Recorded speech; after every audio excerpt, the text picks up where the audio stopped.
اے پیغمبر میری طرف سے لوگوں کو کہہ دو کہ اے میرے بندو جنہوں نے اپنی جانوں پر زیادتی کی ہے اللہ کی رحمت سے نا امید نہ ہونا، اللہ تو سب گناہوں کو بخش دیتا ہے، بے شک وہی تو ہے بڑا بخشنے والا بڑا مہربان۔ اور اس سے پہلے کہ تم پر عذاب آ واقع ہو اپنے پروردگار کی طرف رجوع کرو اور اس کے فرما بردار ہو جاؤ، ورنہ بعد میں تم کو مدد نہیں ملے گی۔ اور اس سے پہلے کہ تم پر ناگہاں عذاب آ جائے اور تم کو خبر بھی نہ ہو اس نہایت اچھی کتاب کی جو تمہارے پروردگار کی طرف سے تمہاری جانب نازل ہوئی ہے پیروی کرو۔ ایسا نہ ہو کہ اس وقت کوئی شخص کہنے لگے کہ ہائے اس کوتاہی پر افسوس ہے جو میں نے اللہ کا حق ماننے میں کی اور میں تو ہنسی ہی کرتا رہا،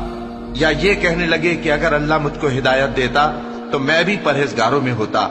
یا جب عذاب دیکھ لے تو کہنے لگے کہ اگر مجھے پھر ایک دفعہ دنیا میں جانا ہو تو میں نیکوکاروں میں ہو جاؤں۔